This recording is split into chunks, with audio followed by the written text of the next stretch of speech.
হ্যাঁ, এবছর থিম আমাদের আমি সেই মেয়ে। কারণ আমাদের সারা ভারতবর্ষ জুড়ে সমস্ত জায়গার সমাজে যেভাবে নারীরা অসম্মানিত হচ্ছে, লাঞ্ছিত হচ্ছে, তার সঙ্গে আমাদের কিছু নারী আছে যারা প্রতিষ্ঠিত করেছে এবং তারা প্রতিবাদীও হয়ে আছে। সেই টোটাল জিনিসটাকে আমরা তুলে ধরার চেষ্টা করেছি এবারে এই সমাজের নারীরা এগিয়ে চলুক, নারীরা বঞ্চিত লাঞ্ছিত যাতে না হয়, অবৈধ না হয়, তার জন্যই এবছর আমাদের থিম আমি সেই মেয়ে। আমাদের মণ্ডপ তৈরির কাজ প্রায় 2 মাস ধরে চলছে।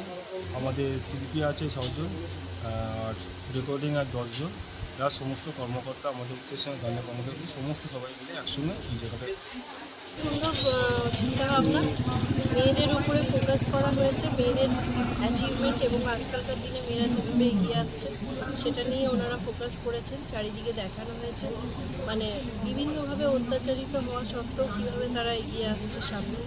এটা খুবই ভালো একটা প্রচেষ্টা আমাদের বিভিন্ন সরকারি প্রকল্পগুলোতেও অ্যাকচুয়ালি আমাদের মাননীয় মুখ্যমন্ত্রী বা আমাদের সরকারও কিন্তু সেই জিনিসটার উপরেই ফোকাস করতে চাইছেন। আপনারা দেখবেন যে